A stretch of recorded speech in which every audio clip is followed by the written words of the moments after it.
Mi nombre es Roberto Vázquez, tengo 74 años, y el día que fingí haber vendido mi casa, descubrí que mi propia familia son unos buitres. Pero lo que ellos no sabían es que yo había preparado una trampa que revelaría su verdadera naturaleza de la manera más dolorosa posible. Te voy a contar esta historia desde el principio, porque necesito que entiendas cómo llegué a tomar la decisión más cruel y más necesaria de mi vida. Todo empezó hace 3 meses, cuando mi doctora me dijo que tenía que operarme del corazón. Una cirugía complicada, de esas que te hacen pensar en la mortalidad. Esa misma tarde, sentado en el sillón de mi living, mirando las paredes de esta casa que construí con mis propias manos, hace 50 años, tomé una decisión que cambiaría todo para siempre. Pero antes de contarte sobre mi plan diabólico, necesito que entiendas mi historia completa. Porque lo que hice no fue un capricho de viejo amargado. Fue la culminación de años de dolor, desilusión y abandono por parte de las personas que más amaba en el mundo. Llegué a Buenos Aires en 1968, a los 18 años, desde un pueblo de La Pampa donde mi familia criaba vacas y plantaba trigo. Era un pibe de campo, sin estudios, sin plata, pero con unas ganas de progresar que me quemaban por dentro. Mi viejo me había dicho antes de que me fuera: Roberto, en la vida hay 2 tipos de personas, las que esperan que les den todo hecho y las que se rompen el lomo para conseguir lo que quieren. Vos elegí qué tipo querés ser. Elegí romperme el lomo. Trabajé de albañil, de cargador en el puerto, de mozo en restaurantes, de lo que fuera. Alquilaba una pieza en una pensión de San Telmo que olía a humedad y a comida rancia, pero era lo que podía pagar. Dormía 4 horas por día porque trabajaba en 2 empleos, pero estaba convencido de que era temporal, que algún día las cosas iban a mejorar. Y mejoraron cuando conocí a Elena. La vi por primera vez en la panadería de la esquina donde yo compraba mi pan de cada día. Era empleada ahí y tenía 20 años, unos ojos celestes que me enamoraron desde el primer momento. Era de Rosario. Había venido a Buenos Aires a estudiar magisterio, pero tuvo que abandonar los estudios cuando se murió su papá y se quedó sin plata. Nos casamos 2 años después, en 1970. Una ceremonia sencilla en la iglesia del barrio, con pocos invitados porque ninguno de los 2 tenía familia en Buenos Aires. La luna de miel fueron 3 días en Mar del Plata, en una pensión barata, pero para nosotros era como estar en París. Elena trabajaba en la panadería de día, y yo trabajaba en la construcción. Por las noches, ella estudiaba para recibirse de maestra, y yo estudiaba en una escuela nocturna para terminar el secundario. Teníamos un sueño: comprar un terreno y construir nuestra propia casa. Cada peso que ahorrábamos iba a una lata que escondíamos debajo de la cama. El terreno lo compramos en 1972 en Palermo, que en esa época era un barrio de clase trabajadora, nada que ver con lo que es ahora. Era un lote angosto, de 7 metros de frente por 30 de fondo, pero para nosotros era nuestro reino. Recuerdo el día que fuimos a verlo por primera vez. Elena se puso a llorar de la emoción. Roberto, me dijo, acaban a crecer nuestros hijos. La construcción de la casa me llevó 5 años. Trabajaba de día en obras ajenas y por las tardes y los fines de semana en la nuestra. Elena me ayudaba mezclando cemento, cargando ladrillos, pintando paredes. Éramos un equipo que se amaba y que compartía el mismo sueño. Sebastián nació en 1975, cuando todavía vivíamos en un cuarto construido en el fondo del lote mientras levantábamos la casa principal. Elena había dejado de trabajar en la panadería cuando se embarazó, pero tomaba trabajos de costura para aportar algo de plata. Yo recuerdo esas noches, después de trabajar todo el día en la construcción, llegaba a casa y me encontraba a Elena cosiendo a la luz de una lámpara de querosén, con el bebé durmiendo en una cuna que yo mismo había fabricado. Camila llegó 3 años después, en 1978. Para entonces ya habíamos terminado la casa principal, y Elena había conseguido trabajo como maestra en una escuela del barrio. 2 sueldos entrando, 2 hijos que mantener, pero éramos felices. Los domingos íbamos todos al Parque 3 de Febrero. Elena preparaba sándwiches. Yo llevaba una pelota y los chicos corrían por el pasto mientras nosotros planeábamos el futuro. Nicolás, el menor, nació en 1985. Para entonces yo ya tenía mi propia cuadrilla de albañiles y Elena era vicedirectora de la escuela. Habíamos progresado, pero nunca olvidamos de dónde veníamos. Los domingos seguíamos yendo al parque, pero ahora con 3 chicos que corrían como locos mientras Elena y yo los perseguíamos. Durante todos esos años, la casa fue creciendo. Agregué 2 dormitorios más, un baño extra, una galería cerrada. Cada mejora la hacía pensando en el futuro de mis hijos. Quería que tuvieran lo que yo no había tenido. Quería que estudiaran en buenos colegios, que fueran a la universidad, que fueran profesionales. Y lo logré. Los 3 terminaron la secundaria con las mejores notas. Los 3 entraron a la universidad. Los 3 se recibieron. Sebastián de contador en la Universidad de Buenos Aires, Camila de psicóloga en la Universidad del Salvador, Nicolás de arquitecto en la Universidad de Belgrano. Cada graduación fue una fiesta en esta casa. Invitaba a todos los vecinos, a mis compañeros de trabajo, a las maestras de Elena. Estaba tan orgulloso de mis hijos profesionales. Pero en algún momento, sin que me diera cuenta, algo empezó a cambiar. No puedo precisar cuándo exactamente. Fue gradual, como cuando se va juntando tierra en los vidrios de una ventana y un día te das cuenta de que ya no podés ver a través de ellos. Cuando Sebastián se recibió, consiguió trabajo inmediatamente en una empresa multinacional. El sueldo que ganaba en un mes era lo que yo ganaba en 3. Se mudó a un departamento en Belgrano, se compró un auto, empezó a vestirse con trajes caros. Cuando venía a visitarnos, yo notaba que miraba nuestra casa de manera diferente, como si fuera demasiado pequeña, demasiado modesta para alguien como él. Camila también cambió cuando empezó a trabajar como psicóloga. Se casó con Diego, un médico que venía de una familia de plata, y de a poco empezó a adoptar los códigos de esa clase social. Empezó a hablar de temas que Elena y yo no entendíamos, a frecuentar lugares a los que nosotros nunca íbamos, a tener gustos que nosotros no podíamos costear. Nicolás fue el que más cambió. El éxito se le subió a la cabeza. Cuando abrió su propio estudio de arquitectura, empezó a manejar plata importante. Se compró una casa en zona norte. Se casó con una abogada de una familia conocida.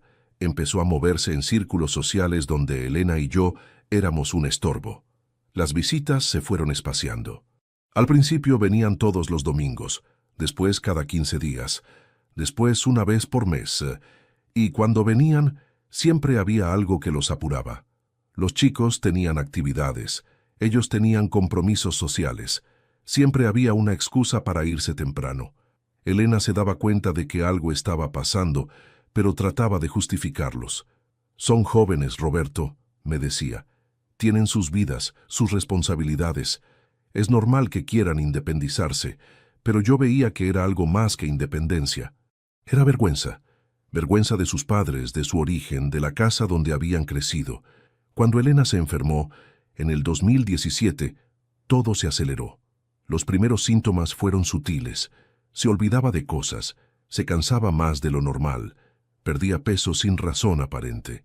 Cuando finalmente fuimos al médico, el diagnóstico fue devastador. Cáncer de páncreas en estado avanzado. Los 6 meses que siguieron fueron un infierno. Elena internada, tratamientos que no servían para nada, gastos médicos que me obligaron a vender todo lo que tenía de valor. Pero lo que más me dolía era la actitud de mis hijos. Venían al hospital de vez en cuando, preguntaban cómo estaba su madre, se quedaban 1 hora y se iban. Cuando Elena murió, los 3 vinieron al velorio, lloraron, me abrazaron, me dijeron que iban a estar ahí para lo que necesitara. Pero después del entierro, cada uno volvió a su vida y yo me quedé solo en esta casa enorme, rodeado de recuerdos y de un silencio que me aplastaba el alma. Los primeros meses después de la muerte de Elena fueron los más duros de mi vida. Me levantaba todos los días a las 6 de la mañana como había hecho durante 50 años, pero ya no tenía a quién prepararle el desayuno. Elena siempre se levantaba conmigo, me preparaba el mate, me preguntaba qué tenía que hacer ese día. Sin ella, las mañanas se volvieron eternas. Prendía la televisión para escuchar voces humanas, pero los programas me parecían estúpidos. Salía a caminar por el barrio para no volverme loco dentro de estas cuatro paredes, pero todo me recordaba a Elena. La panadería donde nos conocimos, la escuela donde trabajaba, la plaza donde llevábamos a los chicos cuando eran pequeños. Mis hijos me llamaban una vez por semana. Conversaciones cortas, protocolares. Hola papá, ¿cómo estás? Bien, ¿y ustedes? Bien. ¿Necesitas algo? No, estoy bien. Bueno, cualquier cosa, llámanos. Chao. Y así semana tras semana, mes tras mes, yo esperando que alguno se diera cuenta de que no estaba bien, de que necesitaba compañía, de que me estaba muriendo de soledad. Las visitas se fueron espaciando aún más. Al principio venían una vez por mes, después cada 2 meses, después solo en los cumpleaños y las fiestas, y cuando venían, siempre había algo que los apuraba. Los chicos tenían actividades, ellos tenían compromisos, siempre había una razón para irse temprano, pero lo que más me dolía eran los comentarios que empezaron a hacer sobre la casa. Comentarios aparentemente inocentes, pero que yo entendía perfectamente. Se habían dado cuenta de que esta propiedad, que cuando la compramos valía 2 mangos, ahora vale una fortuna por estar en el corazón de Palermo. Voy a fingir que vendí la casa, me dije a mí mismo. Voy a decirles a mis hijos que necesito la plata para la operación y los gastos médicos, y vamos a ver qué pasa. Vamos a ver si realmente me quieren a mí, o si lo que les interesa es esta propiedad que vale una fortuna en el barrio de Palermo. Pero antes de contarte lo que pasó ese día, tengo que explicarte cómo era mi familia, porque no siempre fueron así. Hubo una época en que creía que tenía los mejores hijos del mundo. Tengo 3 hijos. Sebastián, el mayor de 45 años, es contador público. Se recibió con las mejores notas de su promoción y yo estaba tan orgulloso que enmarcé su diploma y lo colgué en la pared del comedor. Trabaja en una empresa multinacional, gana muy bien, vive en un departamento en Belgrano con su esposa Valeria y mis 2 nietos. Después está Camila, de 42 años, psicóloga. Siempre fue la más sensible de mis hijos, la que me abrazaba cuando llegaba cansado del trabajo, la que me preparaba el mate los domingos por la mañana. Está casada con un médico, tienen una hija y viven en una casa en zona norte. Y el menor es Nicolás, de 38 años, arquitecto, el más parecido a mí en carácter, ambicioso, trabajador. Tiene su propio estudio, está casado con una abogada y tienen 2 hijos varones. Los 3 estudiaron en universidades privadas. Los 3 tuvieron la mejor educación que pude darles. Los 3 se casaron por iglesia en fiestas que me costaron fortunas. Los 3 viven muy bien, mejor de lo que yo viví jamás. Pero en algún momento, algo cambió. No puedo precisar cuándo exactamente. Fue gradual. Como cuando se va la luz de a poco y no te das cuenta hasta que estás en la oscuridad completa. Hace 5 años murió Elena, mi esposa, después de 47 años de matrimonio. Cáncer de páncreas. Los últimos 6 meses fueron terribles. Ella internada, yo yendo al hospital todos los días, gastando todos mis ahorros en tratamientos que sabíamos que no iban a funcionar, pero que teníamos que intentar. Durante esos meses, mis hijos aparecían esporádicamente. Sebastián venía los martes después del trabajo. Se quedaba media hora, preguntaba cómo estaba su madre y se iba porque tenía que llevar a los chicos al fútbol. Camila aparecía los fines de semana, pero siempre con prisa porque tenía compromisos sociales. Nicolás era el que menos venía, siempre con la excusa de que estaba muy ocupado con el estudio. Cuando Elena murió, los 3 vinieron al velorio. Lloraron, me abrazaron, me dijeron que iban a estar ahí para lo que necesitara, pero después del entierro, cada uno volvió a su vida y yo me quedé solo en esta casa enorme, rodeado de recuerdos y de un silencio que me aplastaba el alma. Los primeros meses después de la muerte de Elena fueron los más duros de mi vida. Me levantaba todos los días a las 6 de la mañana como había hecho durante 50 años, pero ya no tenía a quién prepararle el desayuno. Prendía la televisión para escuchar voces humanas. Salía a caminar por el barrio para no volverme loco dentro de estas 4 paredes. Mis hijos me llamaban una vez por semana. Conversaciones cortas, protocolares. Hola papá, ¿cómo estás? Bien. ¿Y ustedes? Bien. ¿Necesitas algo? No, estoy bien. Bueno, cualquier cosa, llámanos. Chao. Y así, semana tras semana, mes tras mes. Las visitas se fueron espaciando. Al principio venían una vez por mes, después cada 2 meses, después solo en los cumpleaños y las fiestas. Y cuando venían siempre había algo que los apuraba. Los chicos tenían actividades, ellos tenían compromisos, siempre había una razón para irse temprano. Pero lo que más me dolía eran los comentarios que empezaron a hacer sobre la casa. Comentarios aparentemente inocentes, pero que yo entendía perfectamente. «Papá, esta casa es muy grande para vos solo», me decía Sebastián cada vez que venía. «No te sentís perdido acá adentro. Deberías pensar en algo más chico, más manejable». Al principio pensé que realmente se preocupaban por mí, que querían lo mejor para mi bienestar, pero de a poco fui entendiendo que había algo más detrás de esos comentarios, una impaciencia, una urgencia que no lograban disimular del todo. «Papá, ¿no te parece que sería más práctico un departamento más chico?», me preguntaba Camila cuando venía a tomar el té los domingos. «Algo más fácil de mantener, sin tanto quilombo de jardín y limpieza. Papá, con lo que vale esta casa, podrías comprarte algo lindo en un barrio más tranquilo y te sobraría plata para vivir cómodo», me sugería Nicolás, mientras miraba las paredes como si estuviera tasando la propiedad. Un día hace 8 meses, Sebastián vino con una carpeta llena de folletos de geriátricos. «Papá, mira estos lugares. Son increíbles. Tienen enfermeras las 24 horas, actividades recreativas, gente de tu edad. Y si vendes la casa, podés pagarlo sin problemas y te queda plata para disfrutar». «¿Geriátrico?», le pregunté. «¿Quién te dijo que yo quiero ir a un geriátrico?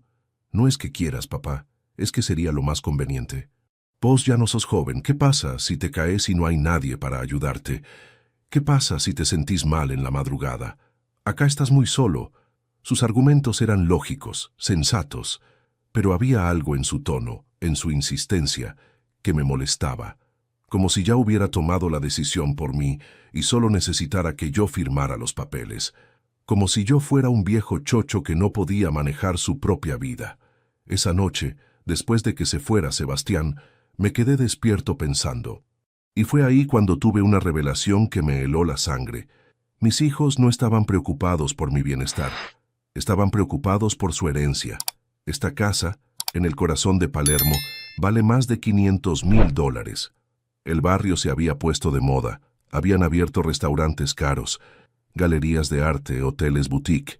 Lo que para mí era mi hogar, para ellos era una mina de oro que estaba esperando a que yo me muriera para poder explotarla. Para ellos yo no era su padre. Era un obstáculo entre ellos y esa plata. Un obstáculo que cada día se hacía más viejo y más frágil. La confirmación llegó 2 semanas después, y fue de la manera más dolorosa posible. Estaba en el baño cuando sonó mi teléfono, y lo había dejado en la mesa del living. Cuando salí vi que tenía una llamada perdida de Camila. Marqué para devolverle la llamada, pero me equivoqué de número y llamé a Nicolás. Cuando atendió, escuché que estaba hablando con alguien más. «No, no colgó todavía», le decía a esa persona. «Espera que corto y te sigo contando». «¿Nicolás?», le dije. «Ah, papá, no sabía que eras vos. ¿Cómo estás?». «Bien, hijo. Te llamé porque vi que Camila me había llamado y...». En ese momento escuché la voz de fondo otra vez. Era Sebastián. «¿Es el viejo?», le preguntaba a Nicolás. «Sí, es papá», le respondió Nicolás tapando mal el auricular. «Decile que después le devolvemos la llamada, que estamos en una reunión importante». «¿Reunión importante? ¿Qué reunión era esa donde yo era el viejo y no podía interrumpir?» «Papá, ¿te puedo llamar después? Estoy en una reunión de trabajo». «Sí, claro, no hay problema». Pero no colgué inmediatamente. Algo me hizo quedarme en la línea, un instinto que me decía que había algo raro en toda esa situación, y escuché lo que no debería haber escuchado. «Bueno, seguí contándome lo que te dijo Camila sobre el tema de la casa», le decía Sebastián a Nicolás. «Camila dice que habló con un abogado especialista en sucesiones y que si papá se muere sin testamento, la casa se divide en 3 partes iguales, pero que el proceso puede durar años y cuesta una fortuna en abogados. ¿Y si hace testamento? Si hace testamento, puede dejárselo a quien quiera. Por eso Camila dice que tenemos que convencerlo de que venda la casa ahora, mientras está vivo, y que reparta la plata entre nosotros. Así nos evitamos problemas después. Pero ¿cómo lo convencemos? Camila tiene una idea. Dice que el viejo está cada vez más frágil, que el otro día lo vio medio perdido en el supermercado. Podríamos argumentar que no está en condiciones de manejar una propiedad tan grande. Yo nunca me había sentido perdido en ningún supermercado. Esa era una mentira para justificar sus planes. ¿Te parece que funcione?, siguió preguntando Sebastián. No sé, pero tenemos que intentar algo. Yo necesito esa plata, Sebastián. El estudio no está andando bien y tengo deudas hasta el cuello. Si no consigo plata pronto, voy a tener que cerrar. Todos necesitamos esa plata, Nicolás. Mis hijos quieren ir a un colegio privado bilingüe que cuesta una fortuna. Y Valeria quiere comprarse el auto nuevo que está viendo hace meses. ¿Y Camila? Camila quiere abrir su propio consultorio. Dice que necesita como $100,000 para el alquiler, el equipamiento y los primeros meses de gastos. O sea que los tres ya tenían gastada mi herencia antes de que yo me muriera. El tema es que el viejo se está poniendo testarudo, siguió diciendo Nicolás. El otro día le sugerí lo del geriátrico y se enojó. Me dijo que él decidía dónde vivir. Tenemos que ser más inteligentes, respondió Sebastián. No podemos ser tan directos. Hay que hacerle creer que la decisión es suya. ¿Cómo? Camila dice que podríamos empezar a hacerle ver que mantener la casa es muy costoso, que los impuestos suben, que los gastos de mantenimiento son cada vez más caros, que a su edad es un estrés innecesario, y si eso no funciona, podríamos hablar con un médico para que certifique que no está en condiciones de vivir solo, siguió Nicolás. ¿Un médico va a hacer eso?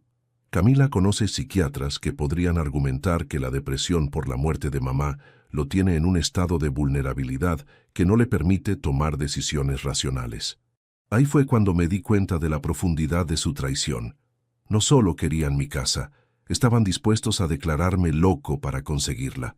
Además, siguió Sebastián, si logramos que venda la casa, podríamos convencerlo de que compre algo más chico y que nos dé el resto de la plata en vida. Total, él ya no la va a necesitar. Ya no la voy a necesitar. Como si a los 74 años uno ya estuviera muerto. Colgué el teléfono con las manos temblando. No era dolor lo que sentía, era algo peor.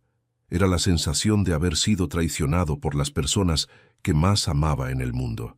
Era descubrir que para mis propios hijos yo no era una persona, era un problema que resolver. Esa noche no pude dormir. Di vueltas en la cama pensando en esa conversación, analizando cada palabra, cada tono. Mi familia, la familia por la que había trabajado como un animal durante 50 años, me veía como un obstáculo, como un viejo chocho que no sabía lo que hacía. Me levanté varias veces para ir al baño, para tomar agua, para mirar por la ventana. En uno de esos momentos, parado en el living a las 3 de la mañana, mirando las fotos familiares que colgaban de las paredes, tomé la decisión que cambiaría todo. Voy a fingir que vendí la casa, me dije a mí mismo. Voy a decirles a mis hijos que necesito la plata para una operación del corazón que mi obra social no cubre, y vamos a ver qué pasa. Vamos a ver si realmente me quieren a mí o si lo que les interesa es esta propiedad. Al día siguiente fue cuando decidí hacerles la trampa que revelaría su verdadera naturaleza. Llamé a mi abogado, el doctor Fernández, un hombre de mi edad que conocía a toda mi familia desde que mis hijos eran chicos. Habíamos trabajado juntos en varias obras cuando yo tenía mi cuadrilla de albañiles, y después se había recibido de abogado estudiando de noche.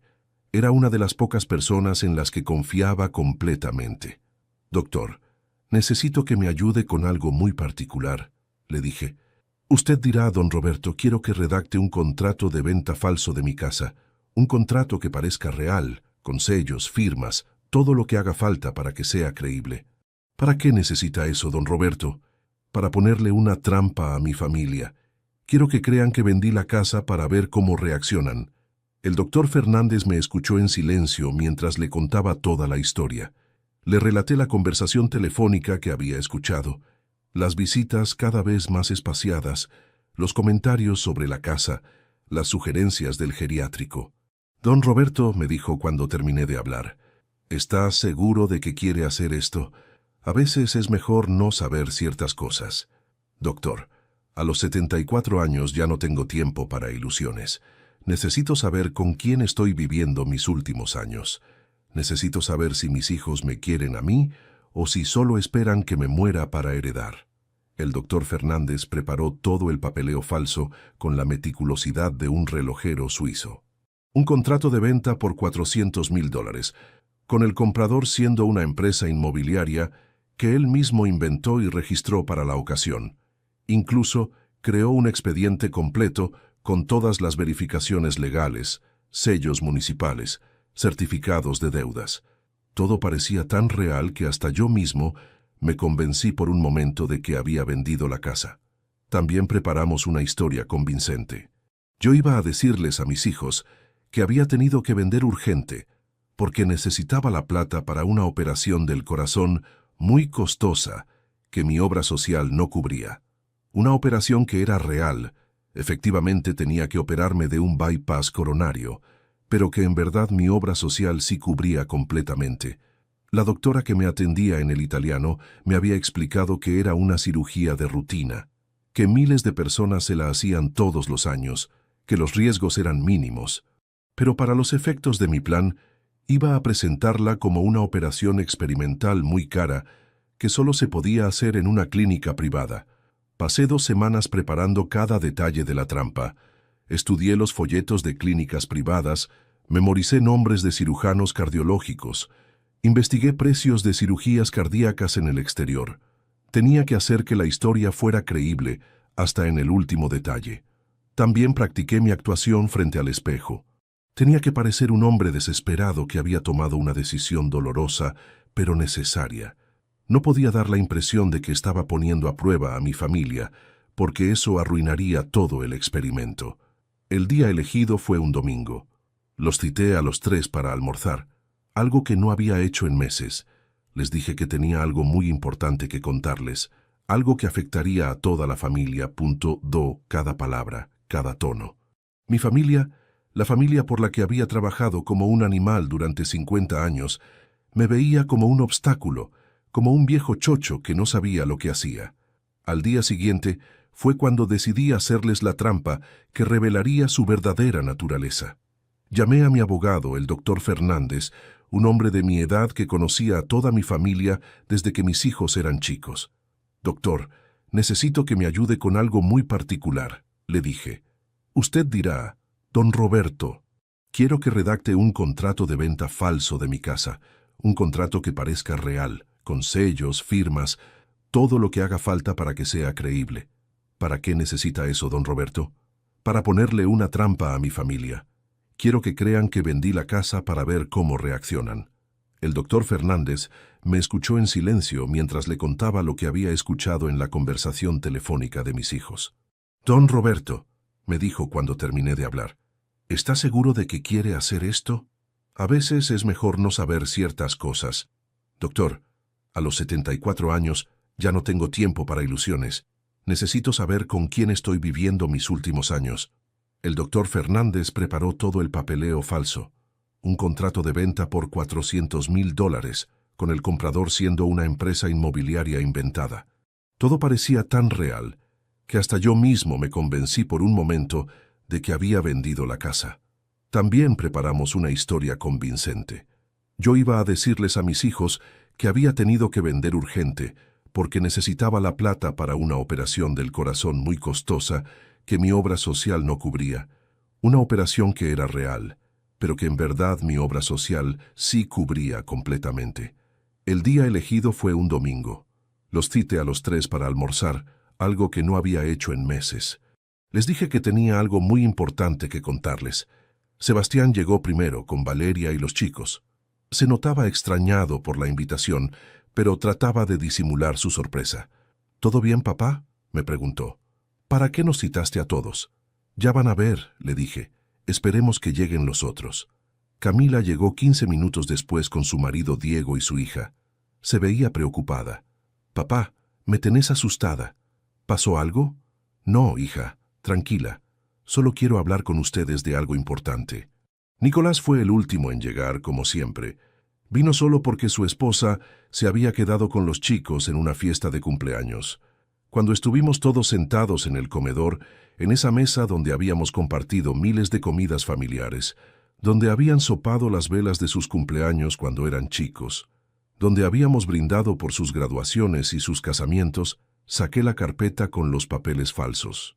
Bueno, los cité a todos porque tengo una noticia que darles, empecé diciéndoles. Los 6 adultos me miraban expectantes. Los nietos jugaban en el patio, ajenos a lo que estaba por pasar. Hace una semana vendí la casa. El silencio que siguió a esas palabras fue ensordecedor. Podría haber escuchado caer un alfiler. Mis 3 hijos me miraban como si hubiera dicho que había matado a alguien. ¿Cómo que vendiste la casa? Fue Sebastián el primero en reaccionar. Lo que escuchaste, hijo. Vendí la casa. Acá están los papeles. «Pero, papá, ¿por qué?», preguntó Camila con voz temblorosa. «Porque necesito la plata para la operación del corazón que me tienen que hacer el mes que viene. Es una operación muy complicada, muy cara, y mi obra social no la cubre». «¿Y no se te ocurrió consultarnos antes?», preguntó Nicolás con un tono que no me gustó nada. «¿Consultarles qué? Es mi casa. Yo decido qué hacer con ella». «Pero, papá, nosotros podríamos haber ayudado con la plata de la operación», dijo Camila. «¿Con qué plata, hija? Ustedes tienen sus gastos, sus familias, sus problemas. No iba a ser una carga para nadie». «¿Y cuánto te dieron por la casa?», preguntó Sebastián con una urgencia que no logró disimular. $400,000. $400,000 nada más, saltó Nicolás. «Papá, esta casa vale mucho más que eso. Te estafaron». «Nicolás, por favor, no me grites». Hice lo que tenía que hacer. Pero lo que vino después superó mis peores expectativas. Lo que presencié en los siguientes minutos me convenció de que había tomado la decisión correcta.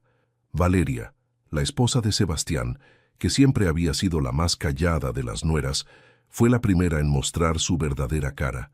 «Sebastián, ¿vos sabías algo de esto?», le preguntó a su marido en voz alta, sin importarle que yo estuviera ahí. «No, no sabía nada», respondió Sebastián. «¿Y ahora qué vamos a hacer? Nosotros habíamos calculado que con la venta de esta casa podíamos comprar el departamento más grande que estábamos viendo en Belgrano. Diego, el marido de Camila, no se quedó atrás. Camila, ¿cuánto nos costó el psicopedagogo de Sofía el año pasado? Como 20,000 pesos. Ese gasto lo íbamos a cubrir cuando don Roberto vendiera la casa. Y Nicolás, mi hijo menor, el que siempre había sido el más directo, explotó. «Papá, no podés hacer esto. Esa plata nos correspondía a nosotros. Nosotros somos tus herederos». «¿Ah, sí?», le pregunté. «¿Y quién te dijo eso? Es lo lógico. Somos tus hijos. Trabajamos toda la vida esperando esa herencia. Trabajando esperando la herencia». Esas palabras me dolieron más que un puñal en el pecho. En ese momento Camila empezó a llorar, pero no eran lágrimas de tristeza por mi salud, eran lágrimas de bronca por la plata perdida. «Papá, nosotros teníamos planes, teníamos proyectos. Yo quería abrir mi propio consultorio psicológico y necesitaba esa plata para el alquiler y el equipamiento». «¿Y se te ocurrió hablar conmigo antes de hacer esos planes?», le pregunté. «Pero papá, nosotros sabíamos que algún día». «¿Algún día qué, Camila? ¿Algún día me iba a morir y ustedes se iban a repartir mis cosas? No es eso, papá, no es eso». Pero yo sabía que sí era eso. Exactamente eso. Sebastián se puso de pie y empezó a caminar por el comedor como un animal enjaulado. «A ver, papá, todavía no firmaste nada, ¿verdad? Podemos hablar con el comprador, explicarle la situación, decirle que te arrepentiste. Ya firmé todo, Sebastián. La casa ya no es mía». «Esto es una locura», gritó Nicolás. «Papá, vos no estás bien de la cabeza. Nadie en su sano juicio vende una casa por $400,000 cuando vale 500. ¿Vos me estás diciendo que no estoy bien de la cabeza? Sí, te estoy diciendo exactamente eso. Y si es así, esa venta puede ser anulada por incapacidad mental». Ahí fue cuando entendí que había llegado al fondo del pozo. Mi propio hijo me estaba amenazando con declararme incapaz mentalmente para anular una venta que creía real. Valeria, que evidentemente había estado pensando en el tema, propuso algo que me heló la sangre. ¿Saben qué? Podríamos hablar con un abogado. Si don Roberto vendió la casa por debajo del precio de mercado estando en un estado mental alterado por la depresión después de la muerte de doña Elena, un juez podría declarar nula la venta. ¿De verdad ustedes están hablando de declararme loco para quedarse con mi plata?, les pregunté. No es eso, papá, me dijo Camila, pero ya era demasiado tarde. Ya habían mostrado su verdadera cara. Diego, que había estado callado hasta ese momento, se sumó a la conspiración. Camila tiene razón en que deberíamos consultar con un abogado. Esta situación no es normal. Una persona de 74 años que vende su casa de un día para el otro sin consultar con su familia. Cualquier juez vería que hay algo raro ahí. Yo los miraba a todos y no podía creer lo que estaba escuchando. Mis propios hijos, la gente que había criado con amor, que había educado con sacrificio, que había mimado toda la vida, estaban planeando declararme demente para quedarse con una plata que creían que les pertenecía.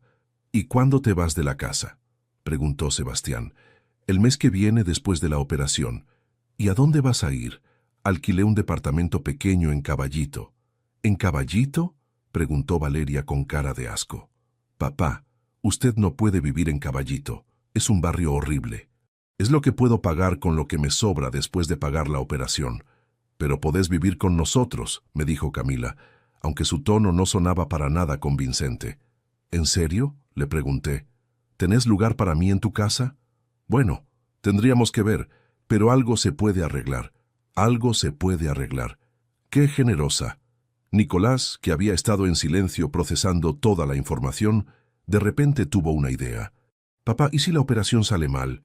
¿Qué pasa con la plata que te sobra? ¿Cómo que qué pasa? Digo, si vos te morís en la operación, ¿esa plata qué destino tiene? Ah, ya veo. Te preocupa que me muera y ustedes se queden sin nada. No es eso, papá. Sí es eso, Nicolás. Es exactamente eso. En ese momento mis nietos entraron corriendo del patio. Abuelo, ¿por qué están todos gritando?, me preguntó Tomás, el hijo de Sebastián, de 8 años. No pasa nada, mi amor. Los grandes estamos hablando de cosas de grandes. ¿Es verdad que te vas a ir de esta casa?, me preguntó Sofía, la hija de Camila. Sí, mi amor, es verdad. ¿Y por qué? ¿No te gusta más vivir acá? La pregunta inocente de mi nieta me partió el corazón. Ella no entendía por qué su abuelo se tenía que ir de la casa donde había pasado toda su infancia, donde había aprendido a caminar, donde había soplado las velas de sus cumpleaños. Porque el abuelo necesita la plata para curarse, mi amor. ¿Y no se puede curar sin vender la casa? No sabes lo simple que puede ser la lógica de un niño. No sabes cómo esa pregunta inocente evidenció la codicia de todos los adultos de esa mesa. Sebastián se llevó a los chicos al patio otra vez, y los adultos siguieron con su conspiración. Papá, nosotros vamos a consultar con un abogado, me dijo Sebastián cuando volvió. No puede ser que hayas vendido la casa sin consultarnos. ¿Por qué no puede ser? Es mi casa. Porque nosotros somos tu familia, y las decisiones importantes se consultan con la familia. ¿Ah, sí? ¿Como ustedes consultaron conmigo antes de decidir que me tenía que ir a vivir a un geriátrico? Sebastián se quedó mudo. No esperaba que yo supiera de esas conversaciones. ¿Cómo sabes eso?, me preguntó Nicolás. Sé muchas cosas, hijo, más de las que ustedes creen. Camila me miró con desconfianza. Papá, ¿vos estás espiando nuestras conversaciones? No estoy espiando nada. Simplemente escucho lo que dicen cuando creen que no estoy cerca. El almuerzo terminó de la peor manera posible. Mis 3 hijos se fueron furiosos, prometiendo que iban a consultar con abogados, que iban a impugnar la venta, que no iban a permitir que me quedara sin nada. Cuando se fueron, me quedé solo en el comedor mirando los platos sucios, las servilletas arrugadas, los restos de la comida que habíamos compartido, en el que probablemente había sido nuestro último almuerzo familiar. Pero había valido la pena. Había visto su verdadera cara. Había confirmado mis peores sospechas. Mi familia no me quería a mí, quería mi plata. Esa noche llamé al doctor Fernández para contarle cómo había salido todo. Fue exactamente como imaginaba, doctor. Peor todavía. ¿Y ahora qué va a hacer, don Roberto? Ahora voy a esperar a ver hasta dónde llegan con sus amenazas. No tuve que esperar mucho. Al día siguiente, lunes por la mañana, recibí la primera llamada. Era Sebastián. Papá, hablé con un abogado. Me dijo que la venta se puede anular si demostramos que no estabas en pleno uso de tus facultades mentales cuando la hiciste. ¿Ah, sí? ¿Y cómo van a demostrar eso? El abogado dice que tu comportamiento errático de los últimos meses, sumado a la depresión por la muerte de mamá, puede ser suficiente evidencia. Comportamiento errático. ¿Qué comportamiento errático? Papá, vos vendiste una casa de $500,000 por $400,000. Eso no es normal. No es normal porque ustedes no entienden mis razones. ¿Cuáles son tus razones, papá? Que es mi casa y hago lo que quiero con ella. Eso no es una razón, es un capricho de viejo testarudo. Viejo testarudo. Así me llamaba mi propio hijo. El martes me llamó Camila. Papá, estuve pensando en todo esto y creo que tenés que reconsiderar la situación. ¿Qué situación? La venta de la casa. Todavía estás a tiempo de arrepentirte. Ya te dije que ya firmé todo. Papá, nosotros te queremos ayudar, pero tenés que dejarnos. ¿Cómo me quieren ayudar? Podemos buscar financiación para tu operación. Podemos hablar con otros médicos que cobren menos. Podemos buscar alternativas. ¿Y por qué no me ofrecieron esas alternativas antes de que vendiera la casa? Porque no sabíamos que ibas a hacer esta locura. Esta locura. Mi decisión era una locura. El miércoles me llamó Nicolás, el más directo de los tres. Papá, cortémosla con las vueltas. ¿Cuánto necesitas para la operación? $150,000. Nosotros te prestamos esa plata y vos anulás la venta. ¿Ustedes me prestan la plata? Sí, te la prestamos sin interés y la vas devolviendo de a poco. ¿Y si me muero en la operación? Si te morís, la deuda se cancela y nos quedamos con la casa como estaba previsto. ¿Cómo estaba previsto? O sea que efectivamente ellos ya tenían todo calculado. ¿Y si no me muero? Si no te morís, seguís viviendo en la casa como siempre y nos vas devolviendo la plata con el alquiler de la casa. ¿Qué alquiler? Bueno, como nosotros pusimos la plata para la operación, vos podrías pagarnos un alquiler simbólico por vivir en la casa. Un alquiler simbólico por vivir en mi propia casa. Esa era la nueva propuesta. ¿Cuánto sería ese alquiler simbólico? No sé, algo razonable. 3, $4,000 por mes. $4,000 por mes para vivir en mi propia casa, que según ellos ya no era mía, porque ellos la habían pagado. Voy a pensarlo, les dije a cada uno. Pero yo no tenía nada que pensar. Su plan era claro. Me prestaban la plata para la operación, yo anulaba la venta, y después me cobraban un alquiler que con mi jubilación no iba a poder pagar. Entonces me iban a ofrecer ir a vivir con alguno de ellos como un favor, y la casa quedaría libre para que la vendieran y se repartieran la plata. O sea que de una manera o de otra, yo iba a terminar sin casa y ellos con la plata. El jueves recibí una visita inesperada. Llegaron los tres juntos, algo que no había pasado desde el funeral de Elena. Venían en plan de intervención familiar. Papá, nos juntamos los tres y hablamos de tu situación, me dijo Sebastián como si fuera el vocero del grupo. Mi situación. ¿Cuál es mi situación? Tu situación de salud, tu situación emocional, tu situación económica. Yo estoy perfectamente bien de salud, emocionalmente estable, y económicamente estoy resolviendo mis problemas. Papá, vos no estás bien, me dijo Camila con esa voz dulce que usaba cuando quería convencerme de algo. Estás tomando decisiones irracionales. ¿Cómo cuáles? Como vender la casa de un día para el otro sin consultarnos. ¿Por qué es irracional vender mi casa cuando necesito la plata? Porque nosotros podemos ayudarte sin que tengas que vender nada. Ya me ofrecieron ayuda y era un préstamo que me convertía en inquilino de mi propia casa. No es así, papá. Es una ayuda familiar. Nicolás fue más directo. Papá, nosotros consultamos con un gerontólogo y nos dijo que las decisiones impulsivas en personas de tu edad pueden ser síntoma de deterioro cognitivo. ¿Me están diciendo que estoy loco? No estás loco, papá, pero podés estar pasando por un proceso de deterioro que es normal a tu edad. ¿Y cuál sería la solución? La solución sería que nosotros te ayudemos a tomar las decisiones importantes hasta que te estabilices. O sea que querían declararme incapaz para manejar mis propios bienes. ¿Y quién decide cuándo estoy estabilizado? Eso lo va a determinar el médico que te esté tratando, me respondió Camila. Perfecto. O sea que ustedes eligen el médico que decide si estoy cuerdo o no. No es así, papá. Sí es así, Camila. Es exactamente así. En ese momento tomé la decisión de terminar con esta farsa. Chicos, vengan acá. Siéntense que les voy a contar algo. Los tres se sentaron en el sofá, frente a mí. Por primera vez en semanas, me miraban con atención completa. Todo lo que les dije el domingo pasado era mentira. ¿Cómo que era mentira?, preguntó Sebastián. Era mentira que vendí la casa. Era mentira que necesito la plata para la operación.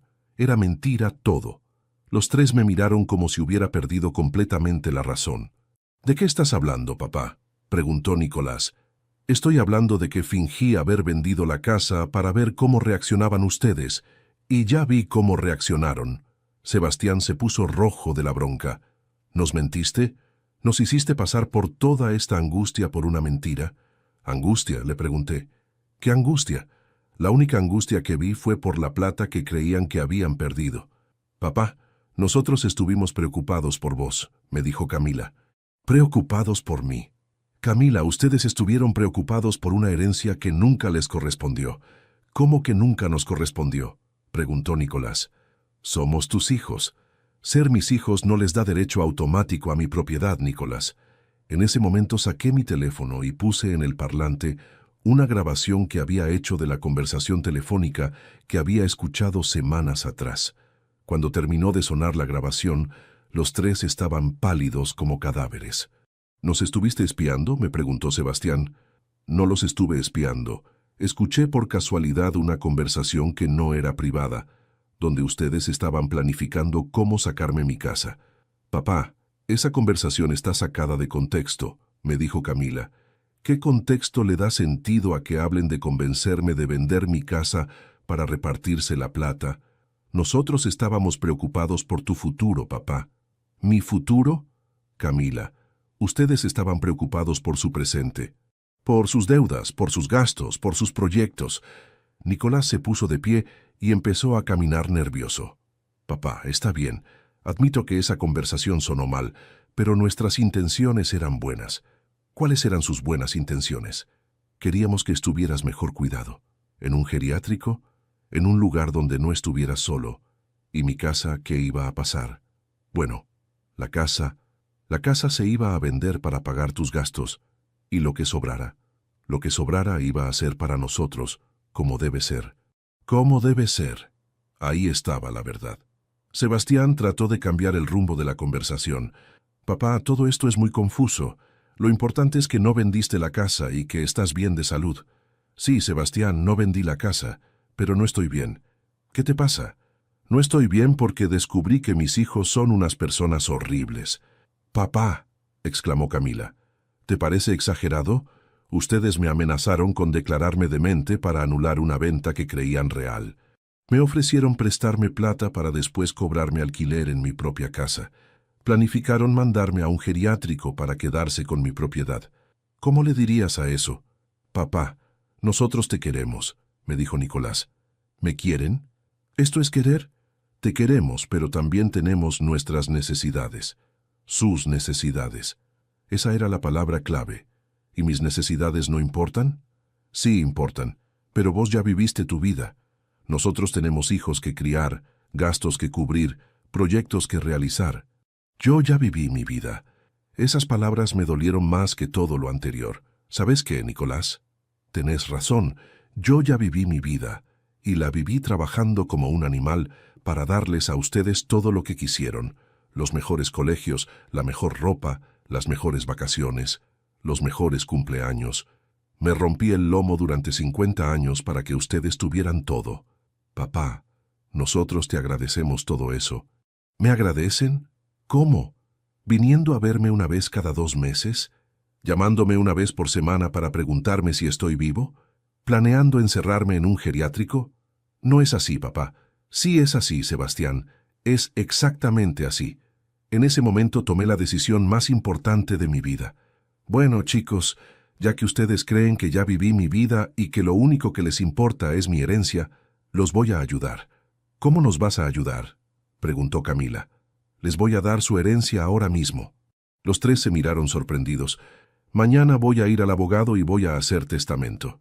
Les voy a dejar la casa a ustedes tres en partes iguales, como querían. Los tres sonrieron por primera vez en semanas. Gracias, papá, me dijo Sebastián. Sabía que ibas a entender. Pero la cosa no termina ahí. ¿Qué más?, preguntó Nicolás. Como ustedes van a ser los dueños de la casa después de que me muera, y como creen que ya no estoy en condiciones de cuidarla, me voy a mudar la semana que viene. ¿A dónde te vas a ir?, preguntó Camila alarmada. Me voy a ir a un geriátrico, como ustedes querían. Pero papá, nosotros no queremos que te vayas a un geriátrico ahora. ¿Por qué no? Es lo que estuvieron planeando durante meses. Sí, pero era para más adelante, cuando realmente lo necesitaras. Ah, ustedes iban a decidir cuándo lo necesitaba. Bueno, sí, cuando viéramos que ya no podías cuidarte solo. Como ahora que no puedo cuidar ni mis propias decisiones. Papá, por favor, no hagas esto. ¿Hacer qué? ¿Darles lo que quieren? Sebastián se levantó y empezó a caminar nervioso. Papá, nosotros no queremos que te vayas de casa. ¿Seguro? Porque hace 3 meses me dijeron que esta casa era muy grande para mí solo. Era una observación, papá, no una orden. ¿Y qué diferencia hay? La diferencia es que nosotros queremos que estés cómodo. Cómodo en un geriátrico. Cómodo donde vos elijas. Perfecto. Elijo el geriátrico. Así ustedes pueden empezar a disfrutar su herencia desde ya. Camila empezó a llorar otra vez. Papá, no nos hagas esto. Nosotros te queremos acá. ¿Me quieren acá? ¿O quieren que esté acá para cuidar la casa hasta que me muera? Te queremos acá porque sos nuestro papá, y esta es tu casa. Ahora es mi casa. Hace una hora querían declararme incapaz para anular una venta que creían real. Papá, esa fue una reacción de desesperación. ¿Desesperación por qué? ¿Por mi salud o por la plata? Los tres se quedaron callados. Ese silencio me dio la respuesta que necesitaba. Bueno, chicos, está decidido. Mañana arreglo lo del testamento y el lunes me mudo al geriátrico. Papá, por favor, hablemos esto con calma, me dijo Nicolás. Ya hablamos, hijo. Durante años hablamos. Ustedes hablaron de sus planes, de sus proyectos, de sus necesidades. Ahora es mi turno de hablar. ¿Y qué querés decirnos? Que me defraudaron, que no son las personas que yo creía que había criado, que me lastimaron más de lo que jamás pensé que era posible. Papá, nosotros podemos cambiar. ¿Pueden cambiar qué? ¿Su forma de ser? ¿Sus valores? ¿Su manera de ver a la familia? Podemos ser mejores hijos. No, no pueden, porque ser buen hijo no es algo que se aprende a los 40 años, es algo que se lleva adentro. En ese momento Sebastián hizo algo que no hacía desde que era chico. Se puso a llorar. Papá, perdónanos. No queríamos lastimarte. ¿No querían lastimarme? Sebastián, ustedes planearon sacarme de mi casa, declararme incapaz y repartirse mi propiedad. ¿Cómo eso no es lastimarme? Fue un error, papá. Un error terrible. No fue un error, fue una decisión. Una decisión que tomaron juntos después de pensar fríamente en sus beneficios. Camila se acercó y trató de abrazarme. Papá, perdónanos. Te prometemos que vamos a cambiar. ¿Me prometen? ¿Como me prometieron que me iban a cuidar cuando murió su madre? Eso es diferente. ¿En qué es diferente? En que ahora sabemos que nos equivocamos. ¿Recién ahora se dan cuenta de que se equivocaron? Cuando se enteraron de que los descubrí. Papá, dale. No seas tan duro con nosotros. ¿Que no sea duro? Nicolás, ustedes fueron duros conmigo. Ustedes fueron crueles conmigo. Y ahora que los enfrenté con su propia crueldad, me piden que no sea duro. Está bien, papá. Merecemos que estés enojado. No están entendiendo. No estoy enojado. Estoy desilusionado. Estoy triste. Estoy heartbroken. ¿Heartbroken por qué? Porque descubrí que mis hijos no me quieren como yo los quiero a ustedes. Sí te queremos, papá. No, no me quieren. Me necesitan. O mejor dicho, necesitan lo que tengo. Pero eso no es amor. En ese momento los tres se miraron entre ellos y vi algo que me confirmó que mi decisión era correcta. Vi cálculo. Vi que estaban pensando en cómo manejar la situación para minimizar sus pérdidas. Papá, me dijo Sebastián, ¿qué tenemos que hacer para que nos perdones? ¿Perdonarlos? ¿Ustedes creen que esto se arregla con perdón? ¿No se arregla? No, no se arregla. Porque ustedes no me lastimaron por error o por impulso. Me lastimaron con premeditación, con cálculo, con frialdad. Pero somos tu familia, papá. Familia. Esto es familia. Conspirar contra tu padre para quedarte con sus bienes es familia. Nosotros no conspiramos contra vos. ¿Ah, no? ¿Y cómo le dirían a las reuniones secretas para planificar mi futuro sin consultarme? Papá, está bien. Admitimos que nos equivocamos. ¿Qué querés que hagamos? Quiero que se vayan de mi casa y que no vuelvan más. ¿Cómo que no volvamos más? Lo que escucharon. Quiero que se vayan y que no vuelvan. Papá, no podés echarnos de tu vida así. ¿No puedo? ¿Por qué no puedo?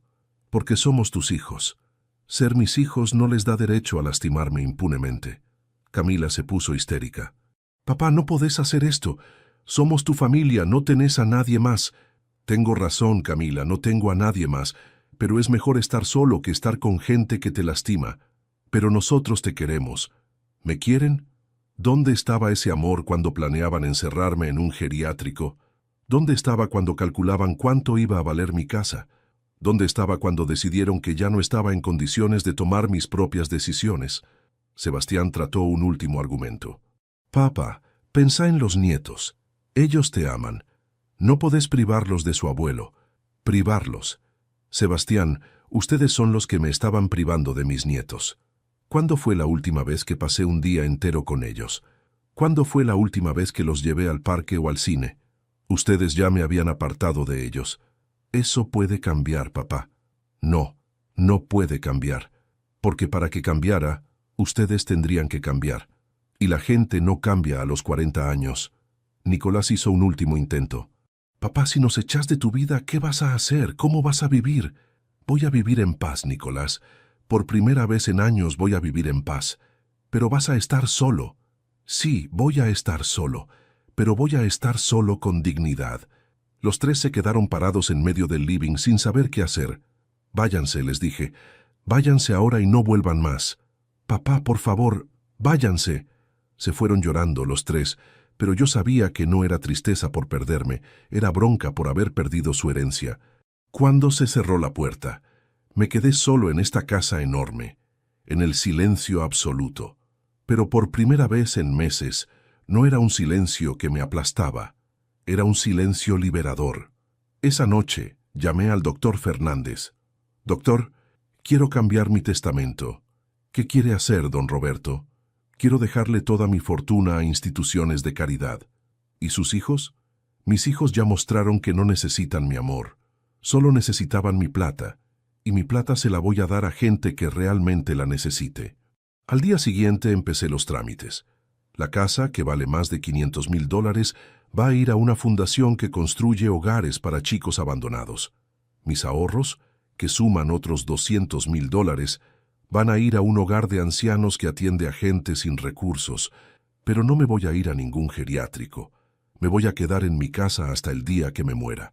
Y cuando me muera, mi fortuna va a servir para ayudar a gente que realmente lo necesite, no para financiar los caprichos de 3 personas que confundieron el amor filial con el derecho a la herencia. Han pasado 2 meses desde ese día. Mis hijos me han llamado decenas de veces, me han mandado cartas, han venido a golpear mi puerta, pero yo no atiendo el teléfono, no leo las cartas, no abro la puerta. Sebastián vino la semana pasada con sus hijos. Los escuché desde adentro. Abuelo, somos Tomás y Lucia. Queremos verte. Me partió el corazón escuchar a mis nietos, pero su padre los había traído como escudo emocional. Los estaba usando para ablandarme. Una vez Camila trajo una psicóloga colega suya que tocó el timbre y me dijo que venía a evaluar mi estado mental. Le grité desde adentro que se fuera o llamaba a la policía. Nicolás mandó un abogado a ofrecerme un acuerdo. Que si yo volvía a incluirlos en el testamento, ellos se comprometían por escrito a cuidarme hasta el final de mis días. Un contrato de amor filial. ¿Te das cuenta de la frialdad de esa propuesta? Pero yo no cedo. No cedo porque entendí algo fundamental. Yo no puedo obligar a mis hijos a que me quieran, pero tampoco tengo que permitir que me lastimen. A los 74 años aprendí que el amor no se hereda, que la familia no es solo sangre, que la soledad elegida es mejor que la compañía tóxica.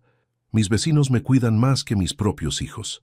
Doña Carmen de al lado me trae empanadas 2 veces por semana. Don Jorge de enfrente me ayuda con las compras pesadas. Los chicos de la esquina me saludan todos los días y me preguntan cómo estoy. Esta gente que no me debe nada me trata con más cariño que las personas que crié durante 20 años. Contraté una empleada doméstica que viene 3 veces por semana. Se llama Rosa, tiene 50 años y me cuenta de sus hijos que viven en el interior y la llaman todas las noches para preguntarle cómo pasó el día. Me cuenta y me pregunto qué hice mal con los míos. También contraté un enfermero privado para cuando necesite cuidados médicos. Se llama Manuel. Es un joven de 30 años que estudia medicina y trabaja para costearse los estudios. Cuando le conté mi historia, me dijo algo que me marcó. Don Roberto, usted no fracasó como padre. Ellos fracasaron como hijos. Los domingos voy al parque a dar de comer a las palomas. Ahí me junto con otros viejos que están en situaciones parecidas.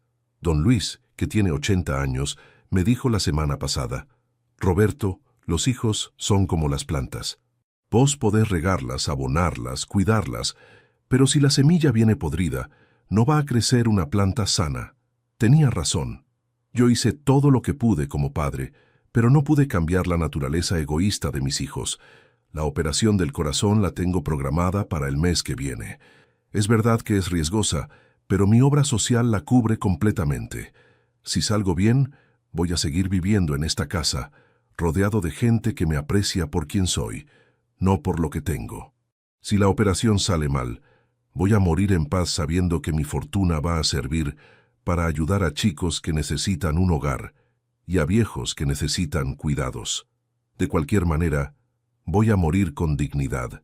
Y vos que me escuchaste hasta acá, vos que me acompañaste en esta historia dolorosa, quiero que sepas algo importante. Si alguien en tu familia te lastima, si alguien te trata como si fueras un objeto, si alguien confunde el amor con el interés, no tenés la obligación de soportarlo solo porque es familia. La sangre no justifica el maltrato.